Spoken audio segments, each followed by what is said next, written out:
Saya Arsbun Arif dari Forum News Network. Apa kabar Anda? Semoga selalu dalam keadaan sehat, walafiat, dan tetap semangat ya. Nah ini kalau menurut saya ini baru namanya ngeri-ngeri sedap ini ya. Kan ini anak-anaknya Pak Jokowi itu biasanya berlaku nyeleneh ini ya. Khususnya Kaisang Pangarep, putra bungsunya Pak Jokowi itu. Sekarang ini dia ditantang uji nyali oleh para netizen. Tantangannya kali ini menurut saya nggak main-main. Karena Kaisang itu ditantang mengenakan kaos bertuliskan Adili Jokowi. Desainnya pun sudah jadi dan kalau ini diaplikasikan secara visual menurut saya juga cukup keren ya. Tantangan ini menurut saya sih nggak mengada-ada kan. Selama ini anak-anaknya Jokowi itu bukan hanya Kaisang, bahkan termasuk Gibran itu seringkali merespon bulian netizen itu dengan cara yang berani. Misalnya ketika Gibran kepleset mengucapkan kata yang harusnya asam folat menjadi asam sulfat dan kemudian oleh netizen Gibran ini disebut sebagai si Samsul gitu, akronim dari asam sulfat. Alih-alih marah, Gibran kemudian menggunakan akronim Samsul itu di kaos dan juga di t-shirtnya. Gibran kedapatan juga pernah memakai jersey warna biru bertuliskan Samsul di punggungnya ketika dia bermain futsal. Dan tidak hanya itu, kan yang lebih seru lagi pada waktu Gibran itu tampil saat debat calon wakil presiden, dia juga mengenakan jaket ala Naruto dengan tulisan Samsul di punggungnya. Bukan hanya Gibran, pada waktu itu para pendukung Gibran yang rame-rame datang ke acara debat itu yang dilaksanakan di Jakarta Convention Center pada Januari tahun 2024 itu rame-rame mengenakan jaket yang sama gitu ya. Dan termasuk ini Gubernur Jawa Timur Khofifah Indar Parawansa. Mereka itu mengenakan jaket seragam warna biru muda dengan tulisan Samsul dan angka 2 di bagian punggungnya. Nomor 2 adalah nomor urut pasangan Prabowo Gibran pada Pilpres yang lalu. Nah, tetapi soal jaket ini bukan sekedar ledek-meledek, tapi jaket ini pada waktu itu dicurigai oleh pengamat telematika atau pakar telematika Roy Suryo itu sebenarnya itu untuk menyembunyikan earphone yang ada di, harusnya yang biasa ada telinga, tapi itu di bagian lehernya itu disebut seperti itu oleh Roy Suryo. Dan Roy Suryo nggak mengada-ada sih, dia kemudian menunjukkan bukti-buktinya gitu bahwa hal semacam itu biasa, bukan biasa ya, sering juga dilakukan. So, ini jadi earphone-nya itu disamarkan dan hanya menempel di badan gitu dan dia bisa berkomunikasi dengan orang yang membisikkan kalimat-kalimat tertentu kepada Gibran, karena pada waktu itu kan banyak yang menilai bahwa Gibran itu ya bisa tampil cukup maksimal, saya nggak mau nyebutnya cukup fenomenal gitu, karena ya itu ada yang jadi pembisiknya gitu ya melalui alat yang disembunyikan di jaketnya itu. Nah, sementara Kaisang itu juga kedapatan menggunakan kaos bertulisan ini pecinta Samsul Indonesia, sebuah plesetan dari Partai Solidaritas Indonesia PSI yang dipimpinnya. Gaya nyeleneh para putra Jokowi itu tidak berhenti hanya di situ saja. Ketika netizen itu mengolok-olok Jokowi dengan nama Mulyono, Kaisang itu juga pernah kedapatan mengenakan rompi dengan tulisan Putra Mulyono di punggungnya. Mulyono ini kan sebagaimana pengakuan Jokowi itu adalah namanya sewaktu dia masih kecil. Nama pertama diberi nama orang tuanya itu namanya Mulyono. Nama yang ini sebenarnya luar biasa, maksudnya orang yang sangat dimuliakan lah begitu ya. Tapi karena sakit-sakitan, kemudian nama itu diganti menjadi Joko Widodo. Rupanya nama Joko Widodo itu kemudian hoki dan membuat dia kemudian malah jadi sampai jadi wali kota dari pedagang mebel gitu, kemudian menjadi gubernur Jakarta dan sampai kemudian menjadi presiden 2 periode dan pengennya nambah 3 periode karena ditolak nggak bisa jadi 3 periode, kemudian memaksakan dinastinya yakni Gibran Rakabuming menjadi wakil presidennya Prabowo.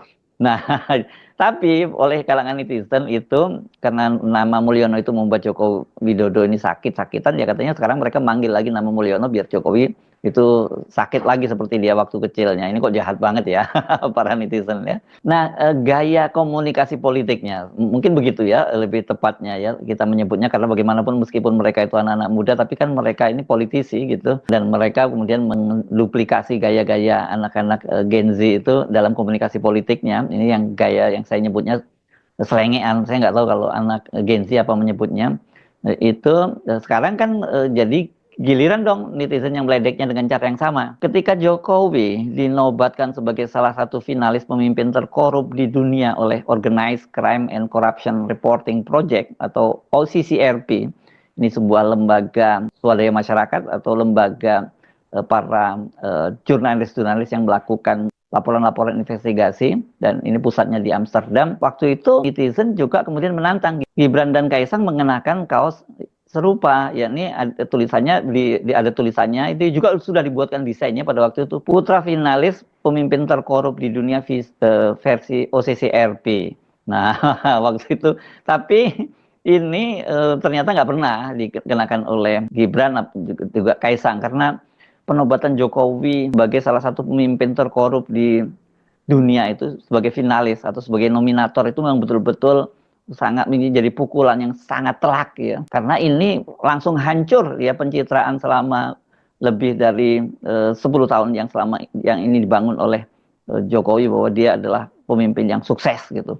Tapi kemudian sekarang ternyata dia bukan hanya disebut sebagai pemimpin korup di Indonesia, tapi pemimpin terkorup di dunia. Bayangkan, namanya disejajarkan dengan pemimpin Suriah Bashar al-Assad ya, tapi Bashar yang kemudian jadi juaranya. Tapi tiga besar dunia sebagai pemimpin terkorup itu menurut saya juga capaian yang luar biasa ya, capaian dalam tanda petik itu. Skornya, karena itu saya menyebutnya 1-0 itu untuk netizen dalam soal tantang-menantang menggunakan t-shirt atau jaket semacam ini. Kalau soal penobatan ini nggak bisa dibuat selengean seperti Samsul atau Mulyono begitu ya, karena ini sangat serius ya. Jadi ini sangat dilematis saya kira bagi keluarga Jokowi. Dengan mengenakan kaos itu kan berarti kalau Kaisang yang menggunakan, dia akan mengakui bahwa bapaknya itu adalah pemimpin terkorup. Padahal ini kan stigma itu sangat berat ya. Ini yang saya sebut tadi, membuyarkan semua proyek pencitraan Jokowi yang dibangun dengan susah payah selama 10 tahun terakhir ini, dan relatif berhasil gitu ya. Gimana nggak berhasil, didukung oleh lembaga survei, didukung oleh buzzer, menggunakan APBN dan macam-macam lagi lah ya. Tapi tiba-tiba saja begitu muncul publikasi dari OCCRP itu semuanya berantakan, itu ibarat panas sepanjang tahun atau panas selama 10 tahun kemudian dihapus oleh hujan 1 hari saja. Tetapi saya sebut tadi ini jadi dilematis ya, karena kalau tadi berani itu dia menjustifikasi bahwa bapaknya betul menjadi pemimpin terkorup, tapi kalau nggak berani kan berarti nggak konsisten dong gaya komunikasi yang selengean itu. Nah sekarang ini Gibran dan Kaisang kembali ditantang pakai kaos Adili Jokowi, tapi kelihatannya yang paling ditantang ini Kaisang ya.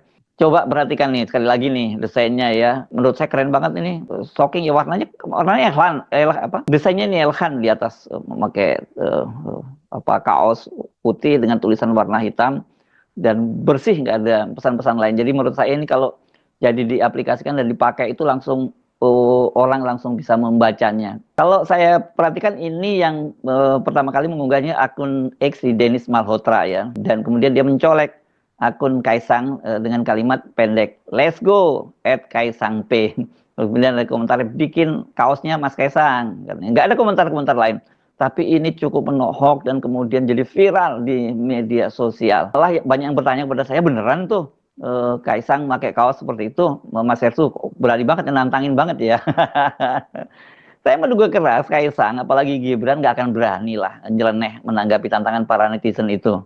Mudah-mudahan saya salah ya, karena kalau saya salah kan skornya jadi 1-1 gitu. Karena kalau nggak berani ya skornya ini netizen menang terhadap anak-anaknya Pak Mulyono ini, skornya jadi 2-0 gitu ya.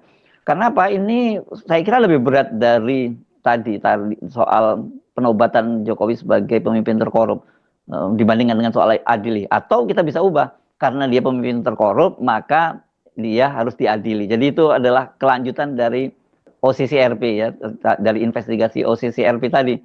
Nah, soal tuntutan adili Jokowi itu sekarang ini betul-betul sedang mengalami, saya perhatikan secara eskalatif ini ya.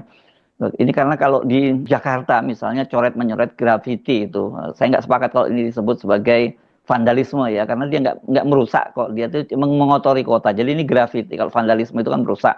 Misalnya patungnya Jokowi dicoret-coret dan sebagainya, itu baru vandalisme. Tapi kalau ini namanya grafiti, ini ada yang media yang menyebutnya menggunakan vandalisme ya. Yang pertama kali di Jakarta, kemudian menyebar ke kota-kota lain di Medan, Jogja, Dan yang secara mengejutkan itu juga sekarang ini ditemukan di kota Solo. Ini kan Solo ini jadi semacam kota keramat ya buat Jokowi dan keluarganya. Kan mereka sangat berkuasa di situ. Pada pilkada kemarin kandidat yang diusungnya itu berhasil mengalahkan kandidat yang diusung oleh Partai Demokrasi Indonesia Perjuangan yang sekarang jadi musuh bebuyutannya ya.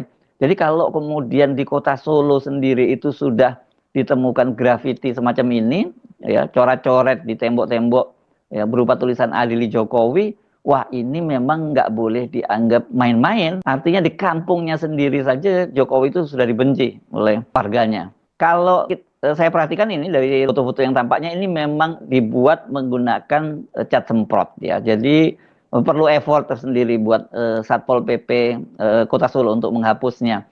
Dan Kepala Satpol PP Kota Solo, Didi Anggono, mengatakan tulisan tersebut tersebar di 6 titik. Seperti di Jalan Profesor Soeharto, Jalan Ki Hajar Dewantoro, dan di Jalan Tentara Pelajar. Selain coret-coret atau grafiti di dinding, di tembok-tembok kota, itu di Solo itu rencananya juga akan digelar aksi besar-besaran. Itu konvoi di Kota Solo dengan tajuk Konvoi Rakyat Surakarta Menuntut Adili Jokowi dan Kroni-kroninya. Dan itu direncanakan tanggal 9 Februari pukul 9 pagi sampai selesai. 9 Februari ini berarti hari Ahad ya. Dan hari Ahad itu saya tahu di Kota Solo ada keramaian yang Car Free Day, itu biasanya ramai banget. Nanti mereka rencananya juga akan melewati situ konvoinya dan mengajak warga yang sedang melaksanakan Car Free Day, kegiatan Car Free Day untuk bergabung dengan mereka ini. Undangannya menyebar secara luas di media sosial dan itu disambut sangat antusias.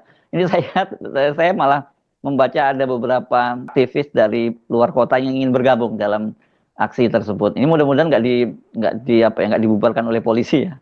Saya nggak tahu apakah ini sudah ada pemberitahuan resminya atau ini ya pokoknya gerakan spontan begitu saja. Di Yogyakarta ini malah titiknya lebih banyak gitu ya. Di Yogyakarta sampai 15 titik yang tulisan-tulisan Adili Jokowi itu. Satpol PP juga langsung bergerak kemudian menghapusnya. Nah, tapi yang saya agak ya nggak terlalu terkejut lah, agak masgul itu Polresta Yogyakarta, Komisaris Besar Aditya Kapolrestanya maksud saya ya, Kombes Aditya Suryadar mengaku mereka itu tengah mengejar pelakunya dengan mengecek CCTV di lokasi-lokasi grafiti itu ditemukan. Tapi memang dia belum menentukan apakah itu nanti ada unsur tindak pidananya karena bersifat provokatif atau lebih pada mengganggu estetika kota. Jadi ini melanggar ketertiban umum. Kalau seperti itu kan sebenarnya lebih pada domainnya dari Satpol PP. Ini memang saya kira kalau sampai kemudian itu dianggap soal pidana, ya itu terlalu berlebihan lah ya. Kalau bahwa ini dianggap merusak keindahan estetika kota, ya itu ya mungkin saja. Tapi graffiti ini sebenarnya di beberapa kota di dunia kalau dikelola dengan bagus itu malah jadi salah satu destinasi wisata loh ya. Kenapa nggak disediakan satu tembok saja begitu? Pokoknya siapapun yang ingin menuntut keluarga Jokowi boleh di tembok ini gitu. Itu saya dan kemudian bebas mereka di situ tidak akan ada dikenakan denda atau bahkan pidana gitu. Kalau itu dilakukan oleh Pemkot atau Pemkot ya Yogyakarta ini karena wali kota ya. Saya kira